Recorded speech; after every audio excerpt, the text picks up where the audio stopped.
It is an honor and privilege for me to welcome you to this historic occasion, an occasion that marks the first national consultations on the Authorized Economic Operator Programme in Botswana, a program that is aimed at segregating traders according to their compliance status. Those who are compliant with the Revenue Authority's laws. We recognize such status by granting sector-specific benefits to the segregated entities, all to make things easier for trade, for smooth trade across our borders. Ladies and gentlemen, the AEO, as we call our Authorized Economic Operators, is a globally adopted trade facilitation program whose genesis dates as far back as 1999, having been envisioned in the World Customs Organization revised Kyoto Convention. It was further expounded in the WCO SAFE framework of standards in 2005. It promotes cooperation between customs to customs, customs to business, and customs to other partner agencies. And it is very key to facilitating trade. It is on this basis that the ongoing consultations, we are having sessions that are planned to cover customs officers, other government agencies, and business community representatives. BURS, ladies and gentlemen, has got close collaboration with other government agencies.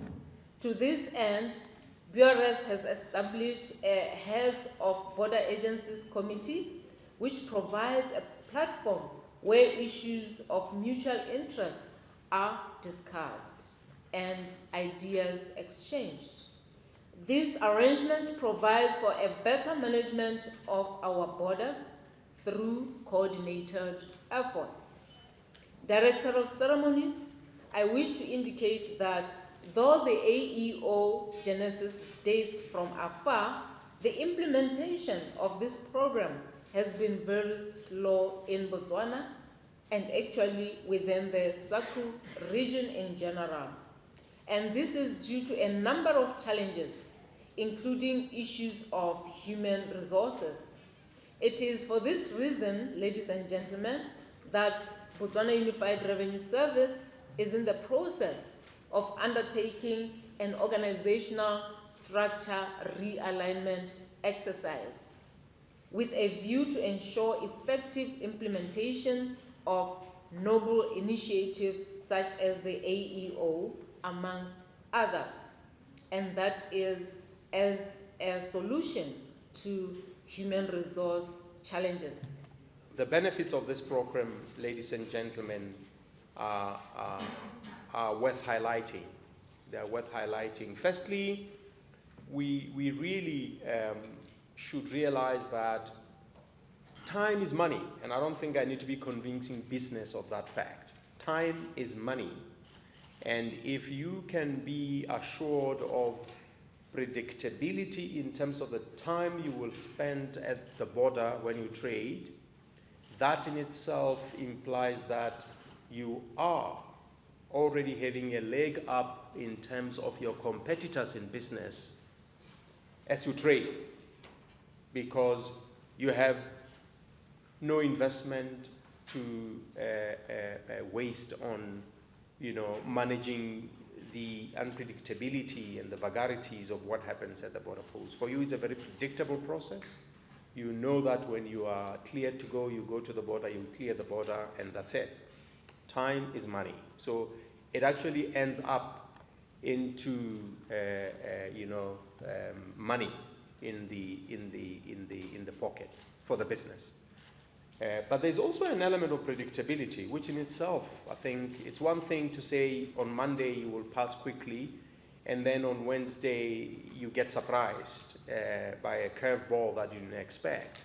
And in business, that's another very important sort of factor, predictability, knowing what will happen with almost certainty when you get to a border post.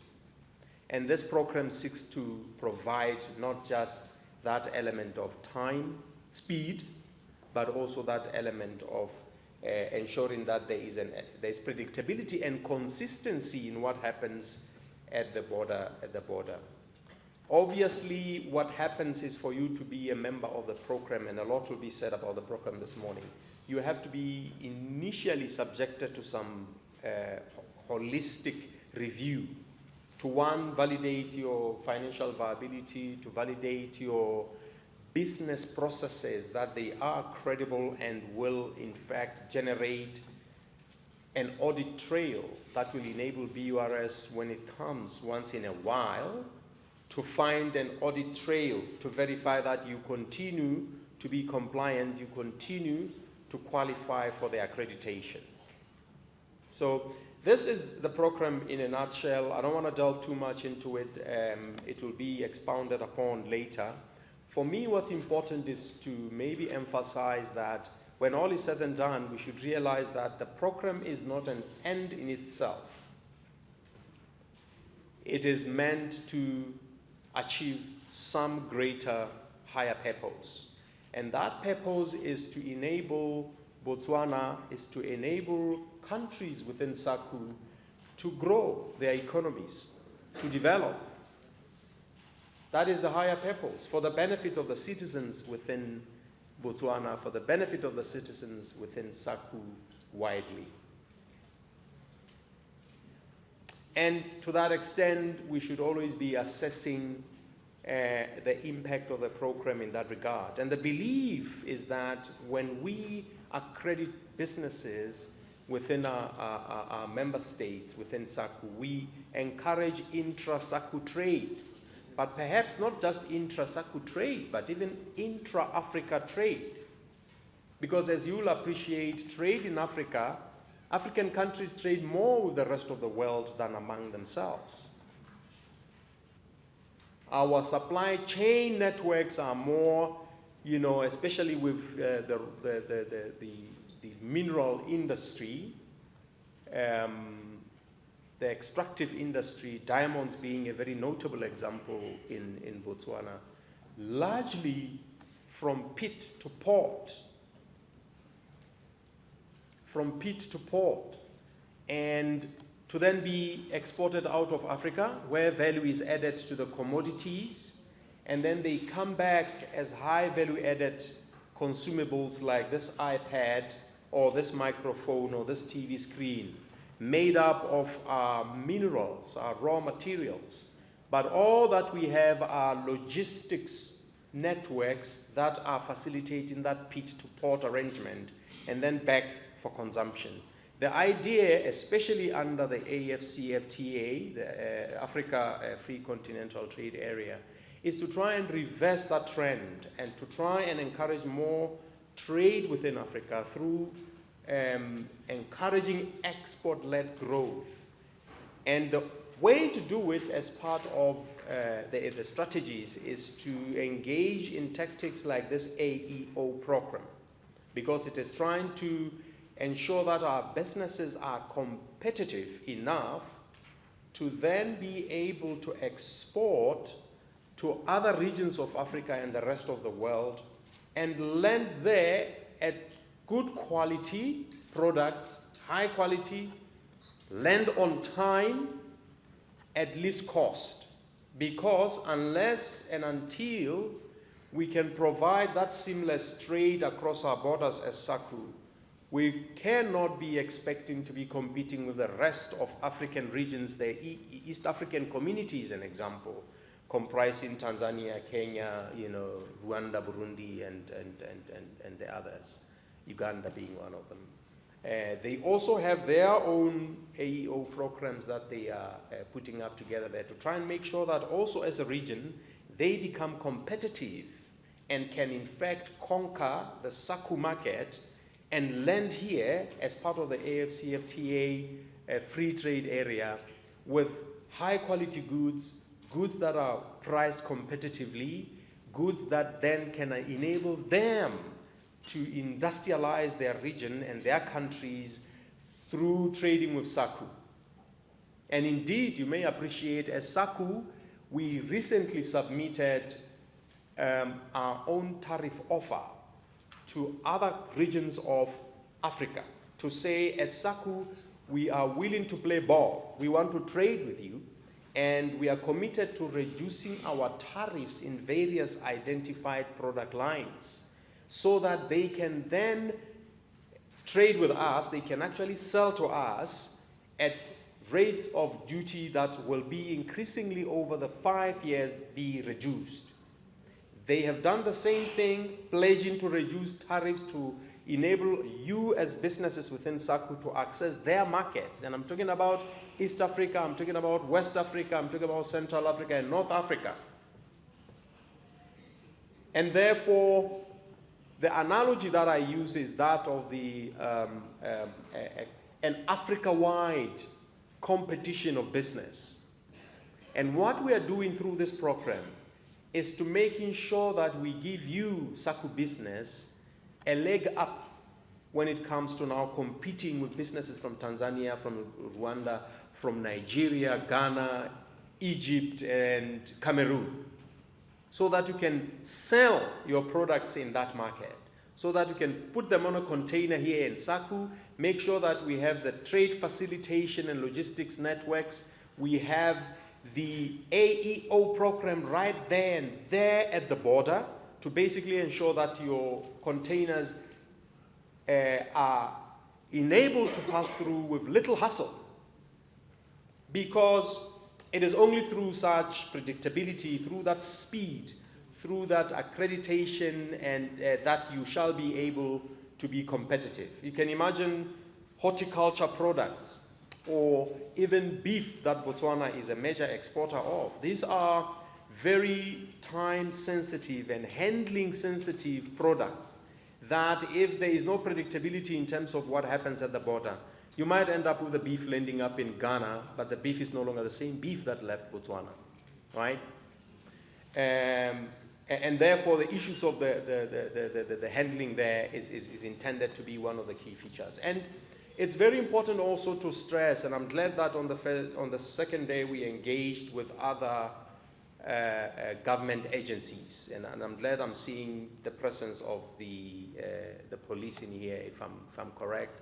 I'm sure we have immigration, we have the health, agriculture, all the players, because let's admit it, it's one thing to have this customs program, which is very good,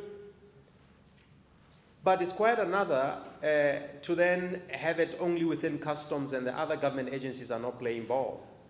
As I always argue, and as is often said, a chain is only as strong as its weakest link. I therefore want to share with you a recent sort of a model of thinking about this that's coming out of Harvard University, the Kennedy School to be specific, wherein they've done research to the effect that they found out that the secret to economic growth, unlike the traditional thinking and theories that we often have had, that you need to have natural resources or you have to have human capital, some models emphasize governance, ease of doing business. They're really moving away to a much more insightful approach that says, when all is said and done, the evidence that comes out from analysis around the world is that countries that are developed have one common feature. One, it boils down to the complexity of your export basket. How complex are the goods that you export? But not only complexity, but also diversity. How diverse are your exports? Countries like Germany invariably have a lot of complexity and a lot of diversity. And therefore the challenge is, for a country to develop, we have to realize that it's not so much about you doing more of the same, but it's about you diversifying your export basket, i.e. what you produce in a country, but also not just producing more, but producing increasingly more complex commodities such as machinery, pharmaceuticals, and so on and so forth. And one common feature with African countries, SACU included, Botswana included, is that we are not only non-diverse, but we are also increasingly producing very simplistic, non-complex, generally raw material-based and basic agricultural goods. So our export basket is not complex. But I think the message that I want to really leave you with is the fact that Botswana has a challenge in terms of complexity, and it is through programs such as this one that we are trying to support the industrialization of our countries within SACU. It is through public sector, us playing our role to make sure that we become facilitators and not, in fact, binding constraints of the success of business. And this program, AEO program, is one of the very many ways that we are trying to make sure that we give SACU businesses a leg up so that when they go to compete into the AfCFTA market, they compete with the rest of the world, they are more productive and can therefore increasingly enable the achievement of diversity, but not diversity, but also complexity of what is produced in Botswana, so that then we can see Botswana's rank go higher and, following the logic of the model, therefore, see Botswana approach countries like Germany and become a first world country within our lifetime. It is my pleasure and honor to officiate at this occasion that has been jointly coordinated by the Southern African Customs Union and the Botswana Unified Revenue Service to engage and discuss with the private sector on the implementation of the Authorized Economic Operator Programme. I greatly appreciate the presence of the World Customs Organization through the presentation you have just shared by Mr. Das, and the work of the World Customs Organization in guiding and supporting customs administrations in their endeavor to adopt and implement best international practices in their customs reforms and modernization programs. It is through the interventions of the World Customs Organization that the concept of Authorized Economic Operator was introduced in the SACU region with the primary goal of securing the international supply chain. Ladies and gentlemen, the SACU Secretariat's effort in extending its support to member states towards the implementation of the Authorized Economic Operator Programme is commendable and appreciated. This demonstrates the resolution made during the 47th SACU Council of Ministers meeting held on the 28th to 29th of June 2022 in Gaborone, Botswana. It was during that meeting that the Authorized Economic Operator Programme was recognized as one of the flagship programs that will drive the trade facilitation agenda in the region. I therefore encourage the SACU Secretariat to continue providing guidance in ensuring that the region drives maximum benefit from the implementation of the Authorized Economic Operator Programme. Director of Ceremonies, it is appropriately befitting that the Botswana Unified Revenue Service has internalized the program and is ready to put it into operation. It is of great importance that the Revenue Service expedites the implementation of such reforms that are intended to facilitate speedy processing of legitimate consignments across our borders, hence eliminating delays and reducing costs of doing cross-border business. Ladies and gentlemen, reforms such as the Authorized Economic Operator Programme will go a long way in improving our country's competitiveness and performance in international rankings, such as the World Bank report on ease of doing business and the like. Such rankings, ladies and gentlemen, are critical as they influence the level of foreign direct investment and domestic investment, which are critical to domestic revenue mobilization efforts. Director of Ceremonies, let us be reminded that we have just recently ratified the African Continental Free Trade Area Agreement. It is therefore of great importance that we strategically position our country and make Botswana ready to exploit the opportunities brought by this development. The Authorized Economic Operator Programme is an initiative that distinguishes the treatment of private sector entities based on their willingness to walk the compliance journey with regulatory authorities. It is intended to promote voluntary compliance on part of the industry, which will result in the granting of sector-specific facilitation benefits.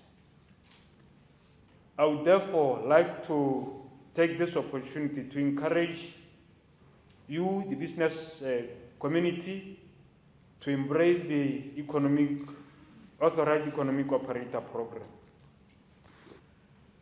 Director of Ceremonies, the Ministry of Finance, through the Botswana Unified Revenue Service, will continuously seek to remove hurdles and create an enabling environment for businesses to operate and thrive. It is for this reason that I am happy that the Authorized Economic Operator Programme will be implemented under the stewardship of the Botswana Unified Revenue Service. I would like to further encourage the private sector to make inputs towards the formulation of value-adding benefits which can be incorporated under the Authorized Economic Operator Programme for it to remain relevant. This, ladies and gentlemen, can only be achieved if there is commitment towards close collaboration and enhancement of partnerships with the private sector, something that Botswana strongly supports. Director of Ceremonies, in conclusion, I wish to urge the business community to use this opportunity and understand the program requirements to be able to qualify for the Authorized Economic Operator status. I've been assured that the Botswana Unified Revenue Service stands ready to assist entities that wish to participate in this program. I hope the Botswana Unified Revenue Service will continue to engage with the private sector in building long-lasting programs that will be beneficial to both the trading community, government, the SACU region, and even beyond.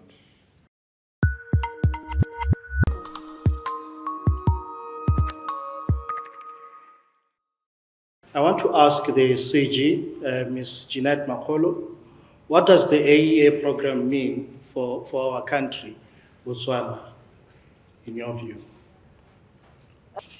Executive Secretary has challenged us, to say Botswana, we are lagging behind in a lot of things, and particularly diversification. And we've been preaching diversification from the past decades. So, as the Botswana Unified Revenue Service, we are challenged and we stand ready to embrace the Authorized Economic Operator Programme for its benefits, for its support to what Botswana stands for. If you may recall, in our Transitional National Development Plan, we have policy priorities, and one of them being supporting export-led growth and attracting inward foreign direct investment. And the second one, supporting the private sector through business environment reform and value chain development. That is very obvious to say the benefits that come with AEO will support these priorities. We are going to see our business flourishing as long as we create a conducive environment for them, as long as our borders are facilitated to them, as long as we give them the VIP service that they deserve for them to be able to grow our economy. Do we see a small business person taking advantage of this and really growing in the region? Absolutely, absolutely. Indeed, as it was alluded to by Mr. Das from WCO, this program also seeks to make sure that we promote the growth of small, medium enterprises and women-led youth businesses also, to make sure that they also can leverage the opportunities that are there in the region, but also to then launch them in the rest of Africa and by extension the whole world. The program, as we indicated, requires minimum standards in terms of compliance. Because, I mean, let's face it, at the end of the day, it's a marriage, like we said. Madam CG is in the job of raising revenue. And she's in the job of, yes, also providing a service and facilitating trade at the border. But the AEO program actually is therefore having a very strong bias towards saying, rather than use the stick, we now are in fact using the carrot to attract businesses to become compliant. Rather than focus on the bad apples, we actually say, let's focus on the good ones and actually encourage and incentivize them to continue the good behavior so that it becomes an example for everyone else. And therefore, that is where I think the program comes in. And small businesses specifically, it's been said, and I did say it, that we should build a culture of compliance right from the beginning, so that you don't start a business, you don't keep records, you don't pay tax. Because what then happens is that you will sabotage yourself when it comes to now wanting to get a loan at the bank.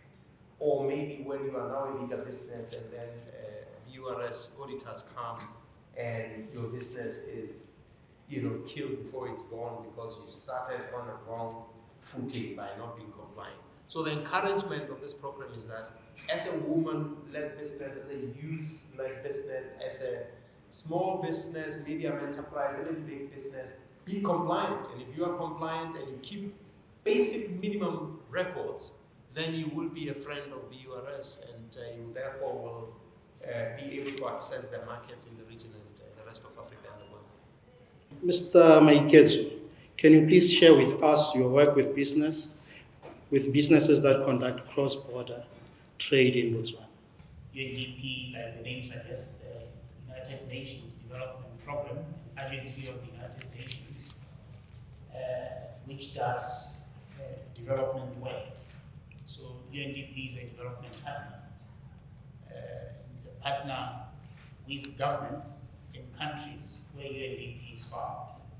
Therefore, we are a development partner with Botswana, and in Botswana, we are a development partner with Botswana through government, the private sector, and other stakeholders. And those stakeholders include your civil society.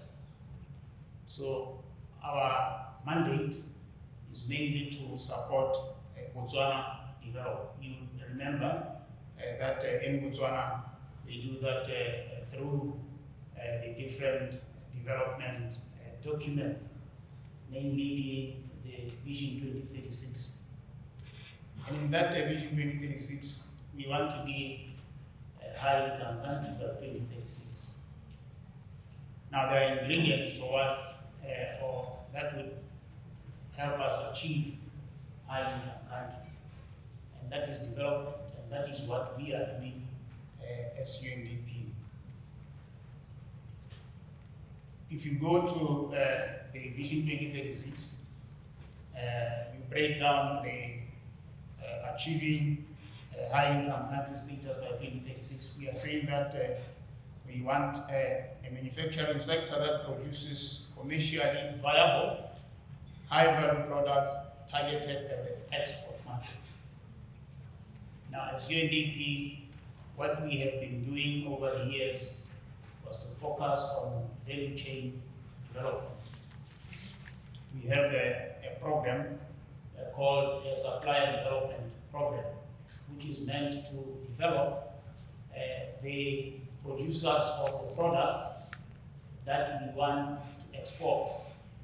That is the product that we want to have now the producers be accredited through the AEO. This program has been ongoing for some time, and we see some benefits in terms of some companies or some entities being able to supply other entities that were otherwise importing their products from outside Botswana. We have also interacted with the private sector, supported mainly Business Botswana. Firstly, with the development of its strategic plan. But beyond that, we have supported Business Botswana recover from COVID-19. We developed what is called the private sector recovery plan with Business Botswana. What we have done also was simplify 6 trade agreements. And this is mainly to assist the private sector use these trade agreements beneficially.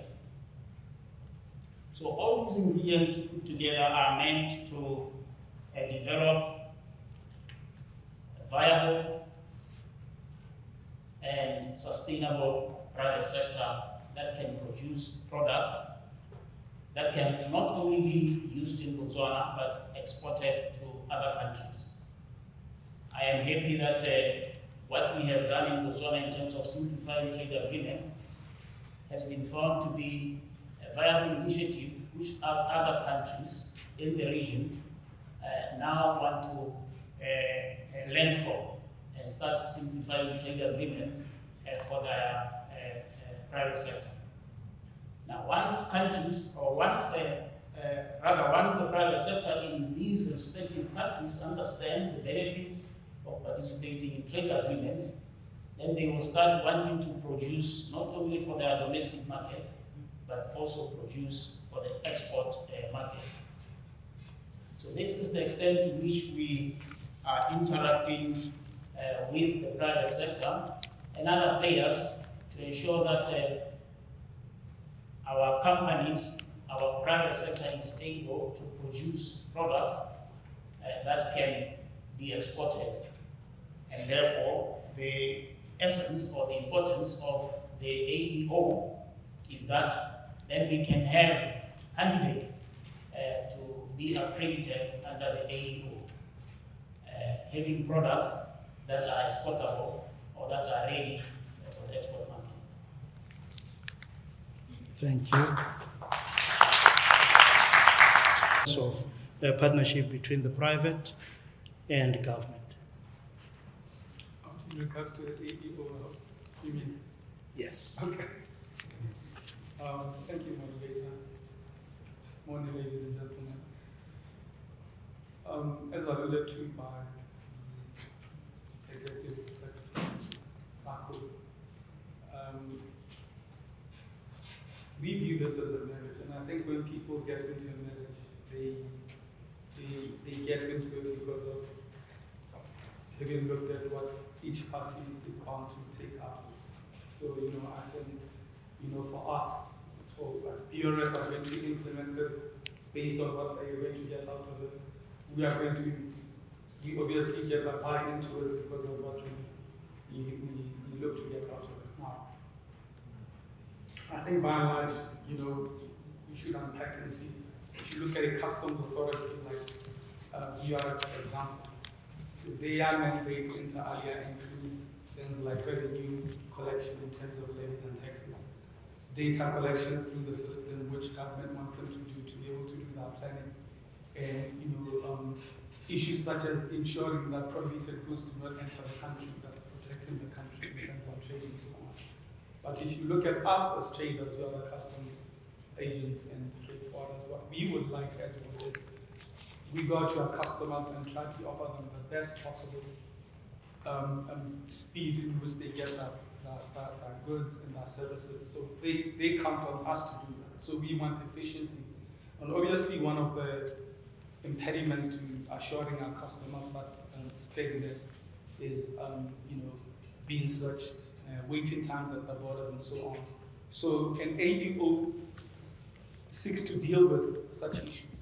So on its own, by having an AEO, that's a great buy-in for why a private sector operator would want to be part of an AEO. One of the great things as well, I think both parties are incentivized to go into an AEO is that, as also alluded to by the Executive Secretary, you can't apples, you don't want to take bad apples and good apples and put them in one basket. Obviously, a lot of people who trade want to look at themselves as either I'm a good apple or I'm a bad apple, but I don't want to be looked at in the same light as this guy because I try to put my things in order and do my things in order. Why would I want to be given the same treatment and I have to queue behind him such that he has to get 6 hours to be searched while I'm queuing behind him, and I have to now take a knock with having to be the next guy in 7 hours. I put so much effort into doing things right. Why can't I get an express service to do this thing? So this is an incentive as to if you are an AEO to be able to for one to apply, for an operator to apply, such that you get to skip the line in terms of service. So an AEO is a win-win. Is a win-win also for BRS in terms of now. You are dangling a carrot, as you said, sir. You are dangling a carrot. When you dangle a carrot, a lot of the bad apples naturally also seek to want to see themselves become AEOs. And when they seek to become AEOs, you have the vast majority of people who otherwise would have been in bad practices go into good practices. So it's win-win for all. So there is a great incentive for everyone to be for the AEO program to work. But that being said, the key for us, I think, as private sector to getting an AEO to work is the benefits package of the AEO. So a benefits package that encompasses, that really talks to the private sector, to people who are the applicants. Now, if you look at countries like Botswana and Lesotho and Swaziland, it's taken the SACU. We are very, very small countries. And if you take South Africa, for example, South Africa has a huge private sector. But Botswana have very minimal private sector. So there's always the tendency by government to have these beautiful programs, but that leave behind private sector. And then private sector are given, well, here it is on the table. Take it. Do you want to apply? Okay, well, we'll take it or apply it. But then these programs that started off so beautifully end up being defeated because they are not roundtable arrangements. So we need that when a benefits package is put together, it's truly on a roundtable setting that it has taken the considerations of private sector in unison with those of the government sector. So if it becomes an issue of you take and you receive, I doubt then we're going to have that type of buy-in that we want. So we would like to see proper consultation and proper private sector input in coming up with the benefits package. That one on involving the private sector right from the onset when we develop the benefit package. And as the CG prepares her answer for this, do prepare your questions, because from there we'll be coming to the crowd. I was going to say the wedding guests, but you are wedding guests. CG. Thank you very much, Estelle. Like it has been indicated, we are entering into a marriage. And for a marriage to be successful, there are always negotiations. The two families meet to negotiate, to consult each other. So I believe as viewers, we are not going to miss that step. Actually, we have already started. Check at our website, the viewers' website. There is already information on this. And we are also going to have some press conferences. We are going to obviously have consultations with Business Botswana.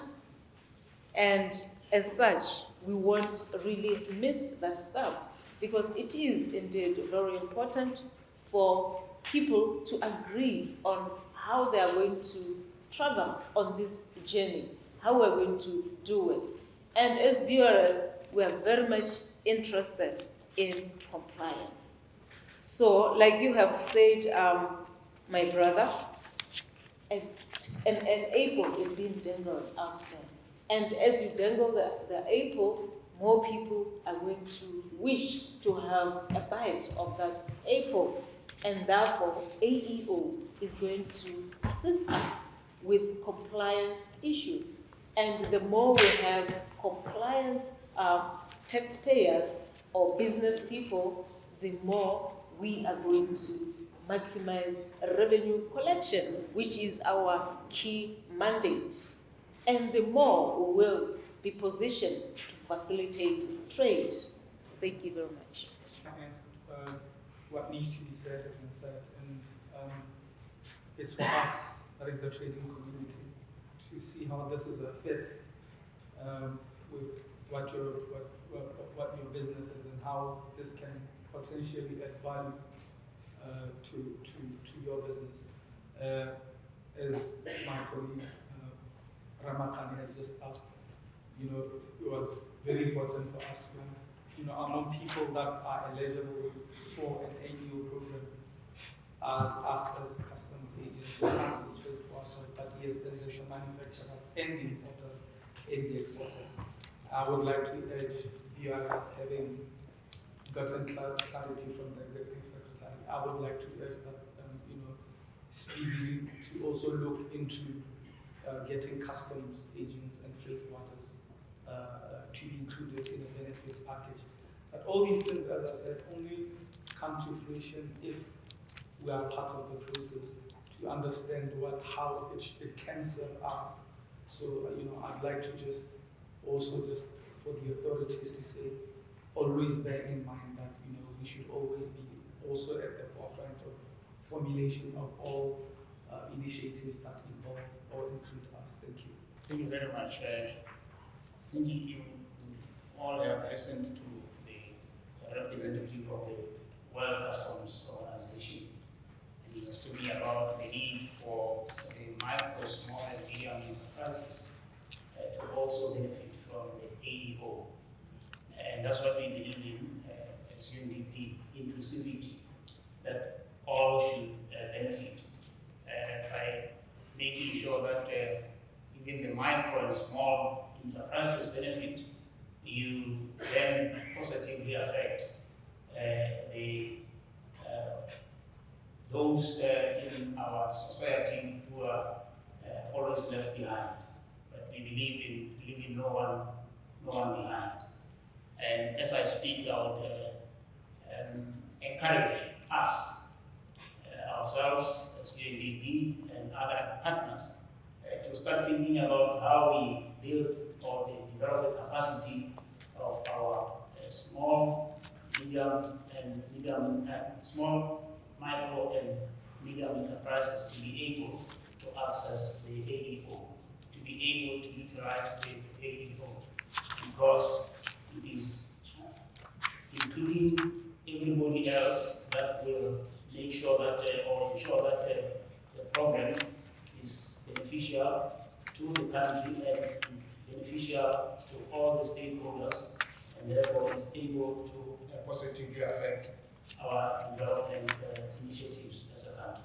I'll say it again, we don't do the AEO as an end in itself. It's actually a means to an end.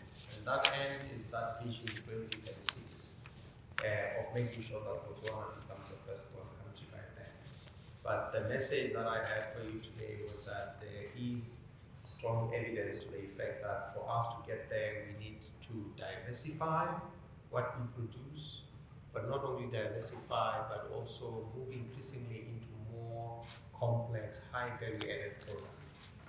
And for that to happen, we therefore need to have facilitating sort of public sector in the form of the URS, SACU being a key element of that through the Secretariat, working with the revenue authorities, to make sure that we facilitate that deepening of complexity within our business, that diversification, so that we create new businesses in new sectors, so that it's not we doing more of the same, but doing different. And it's only through that we shall realize that 2026 goal. And we therefore encourage businesses in Botswana to take advantage of this program.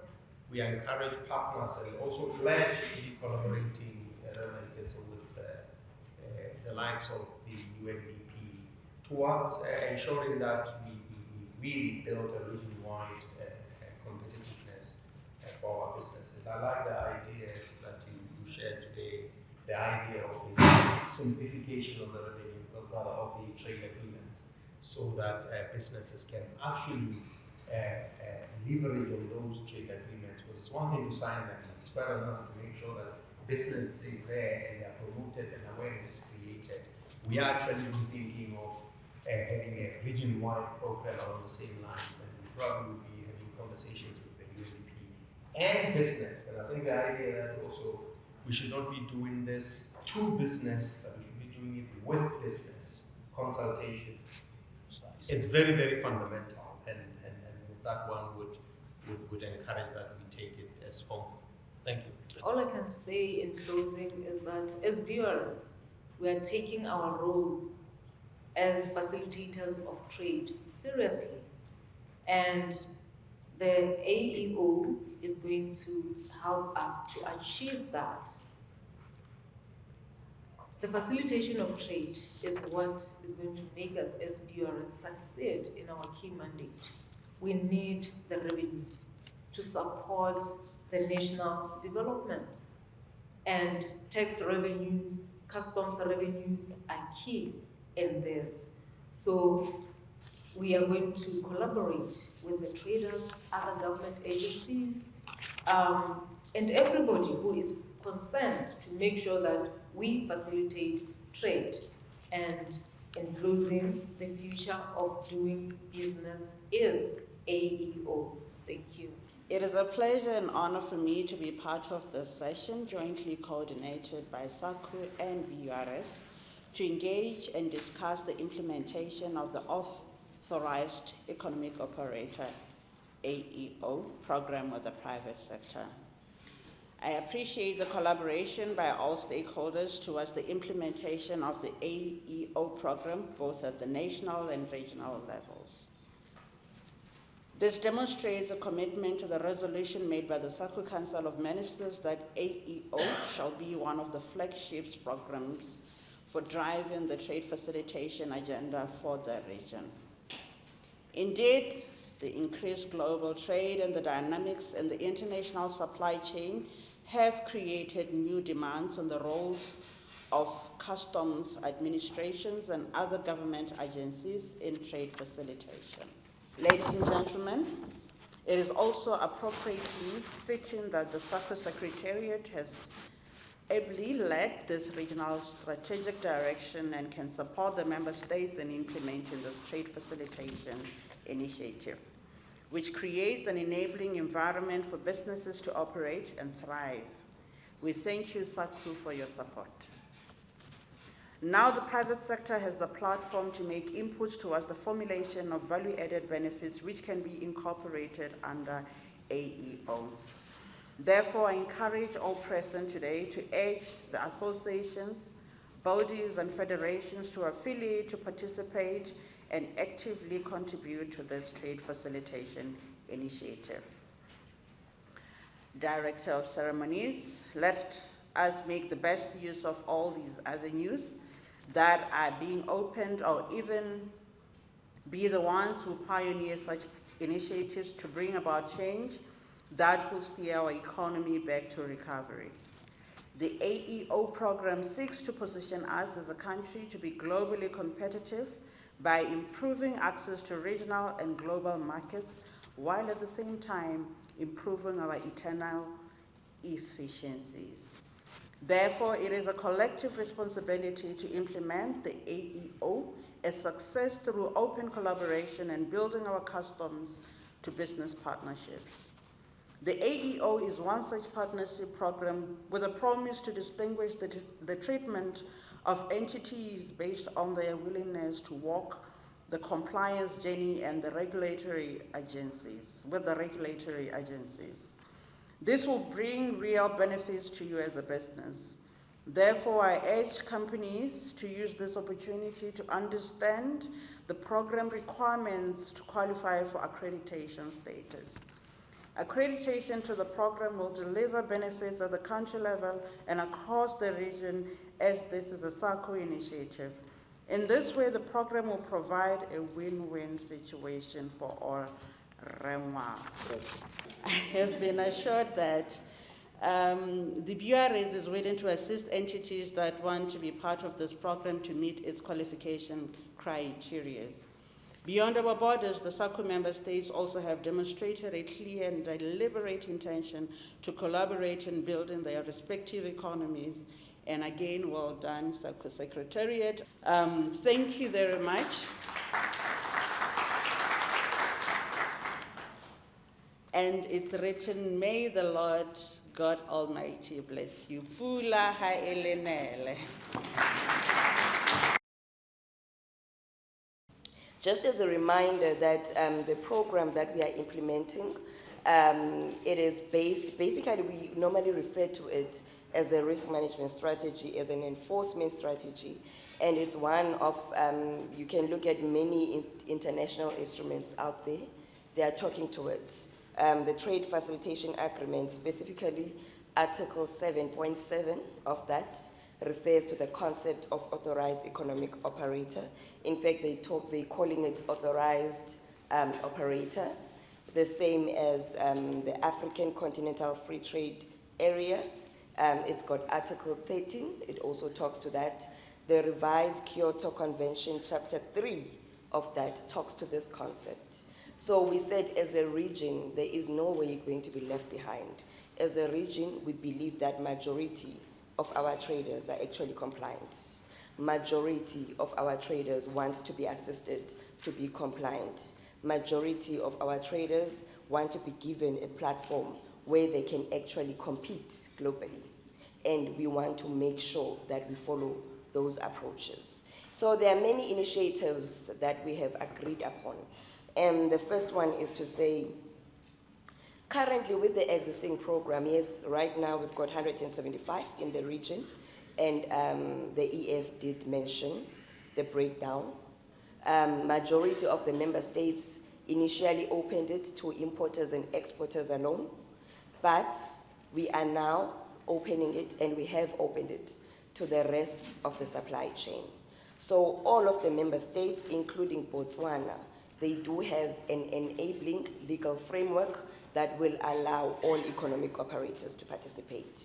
So your clearing agents can participate, your manufacturers, your freight forwarders, special economic zones, etc. All of those different economic operators, they can participate. What is important for us is that the program as well as the criteria has to be inclusive.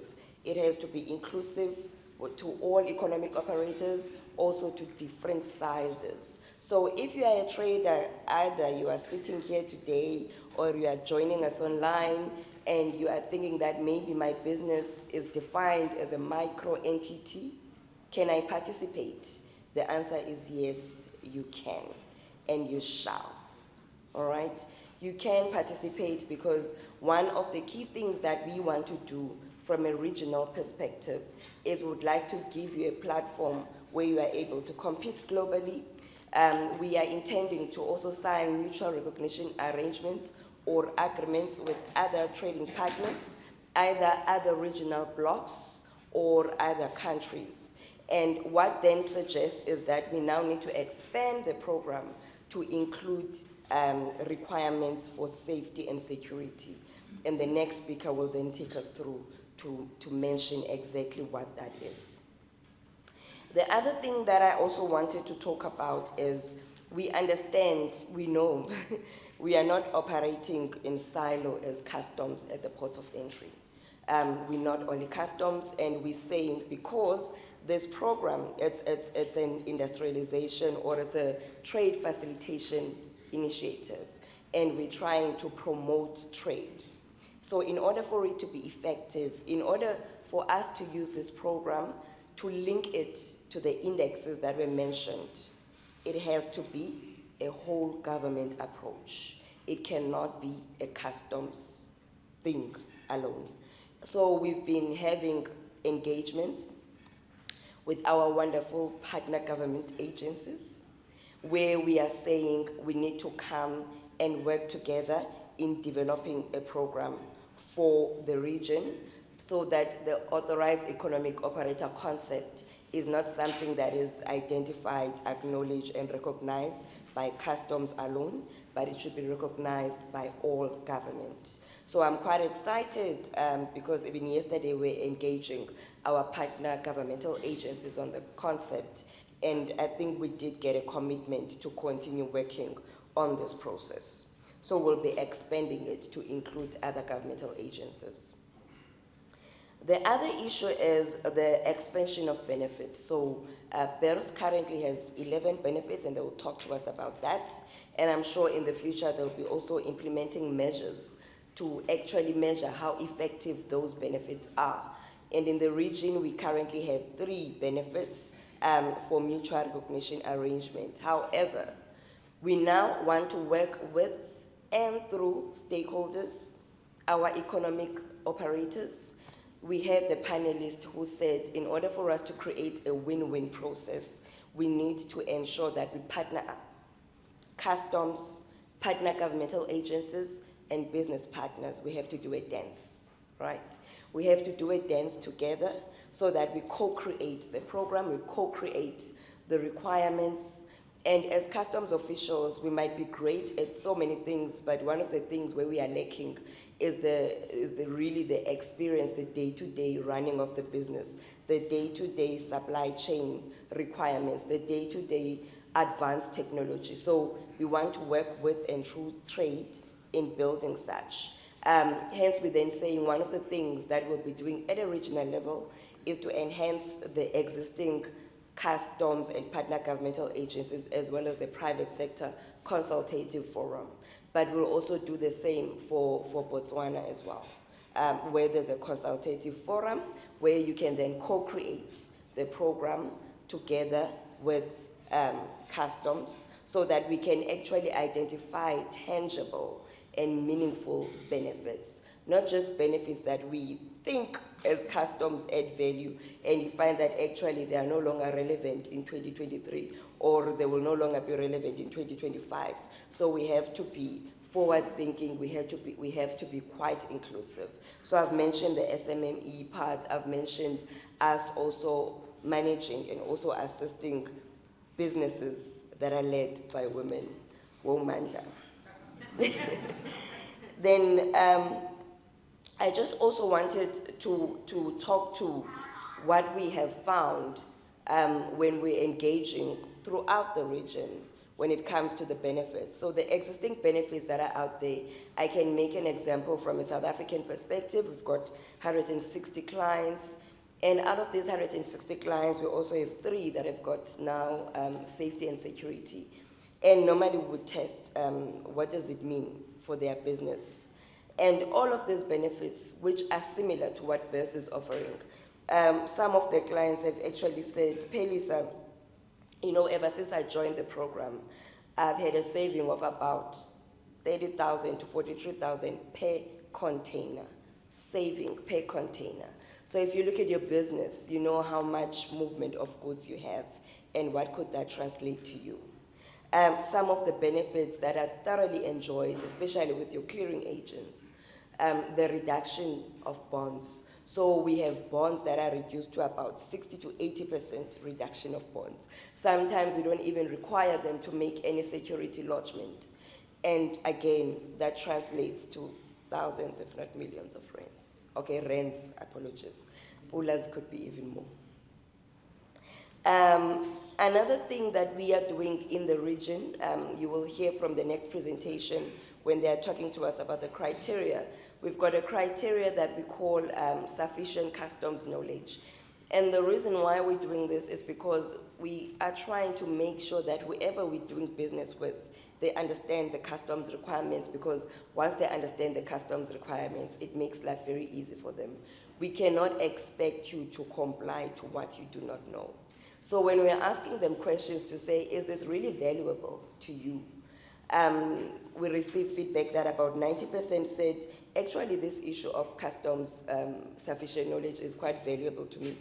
And especially with your small, micro, medium enterprises that normally would just place their reliance on larger traders or on clearing agents alone. Now they've got that capability. Remember, knowledge is power.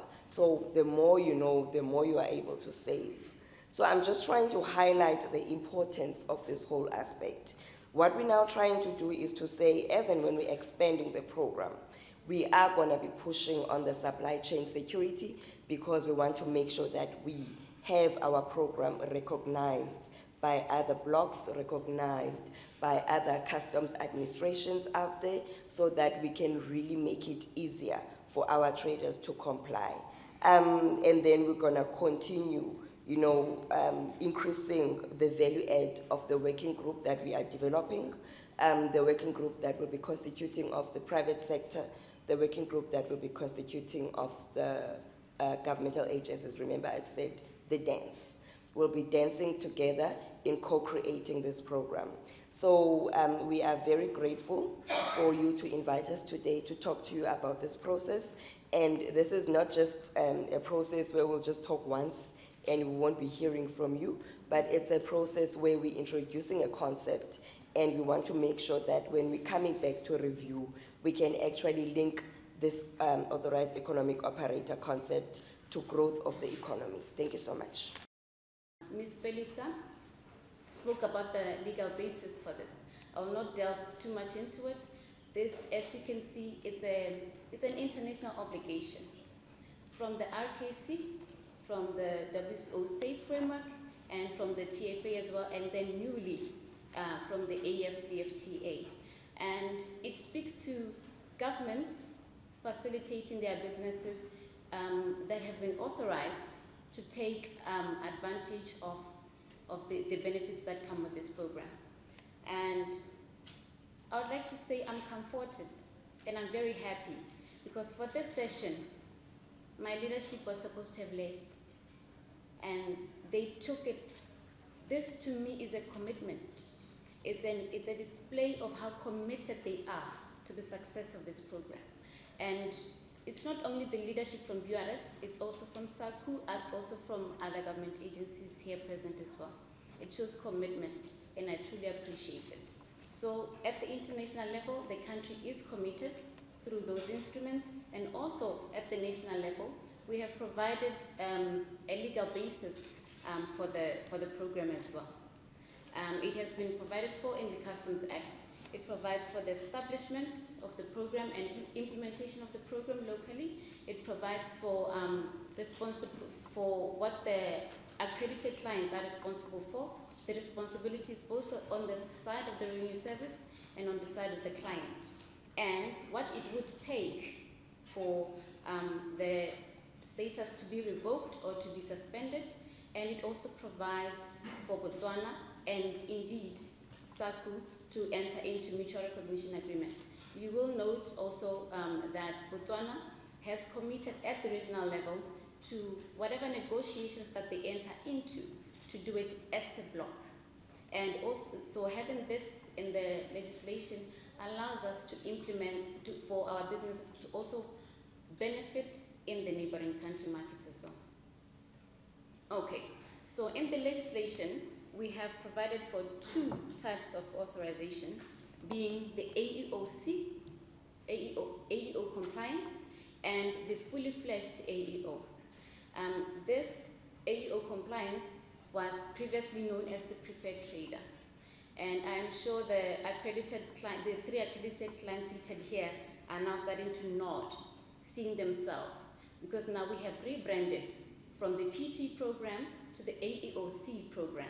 So this is just a renaming to allow us to, if we engage at the international level, to be easily recognized, because the word preferred trader at the regional level is not particularly recognized, is it? So yeah, what the AEOC does, it assesses the compliance side of things, and it is implemented at all member states of SACU.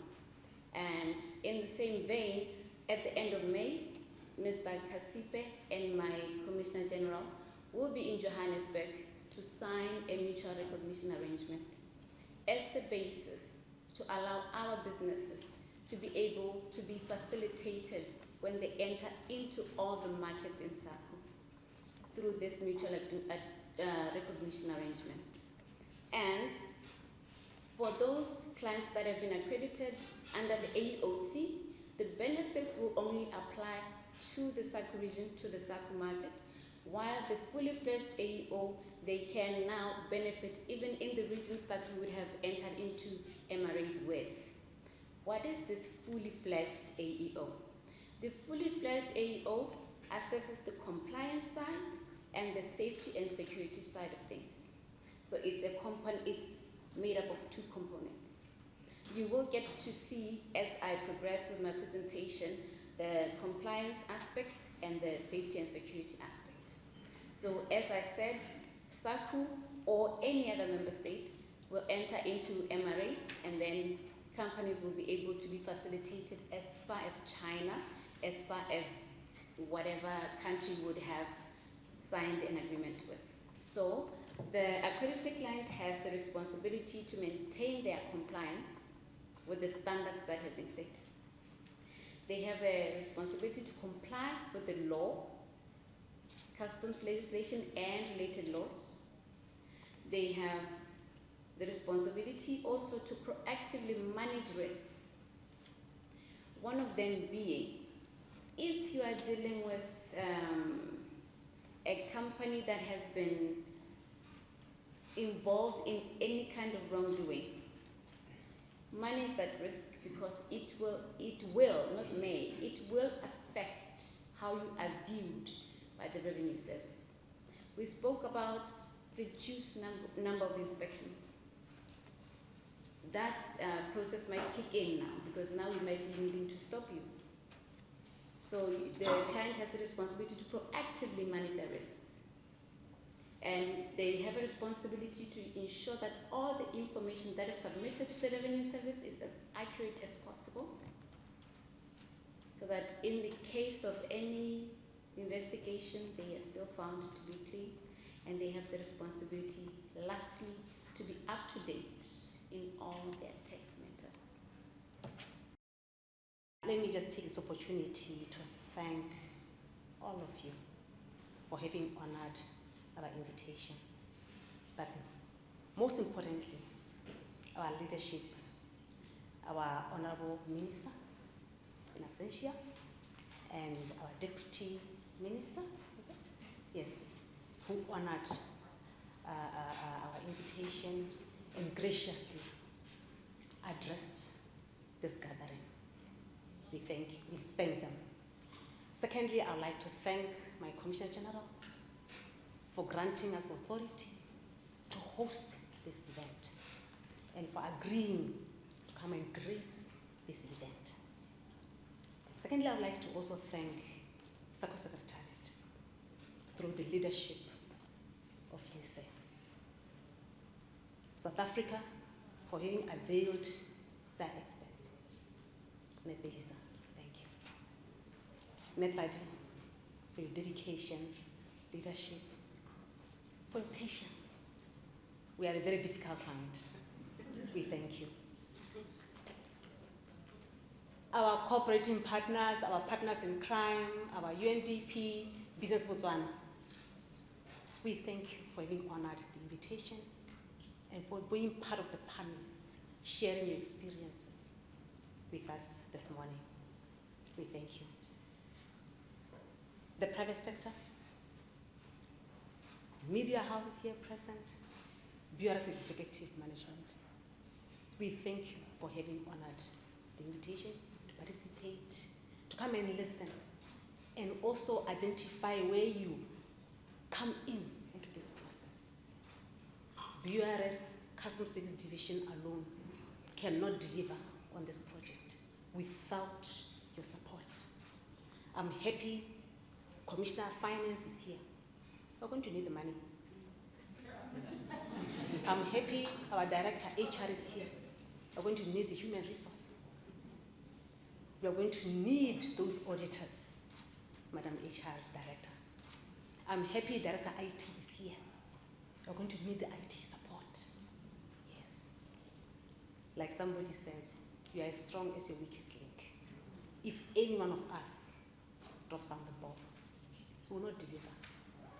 As a revenue authority, as a country, we will have failed the region, we will have failed even to position our country to derive the intended benefits of being ratified all those beautiful instruments and agreements. So I am really honored, ladies and gentlemen, for having concluded the 3-day session that started on a Monday.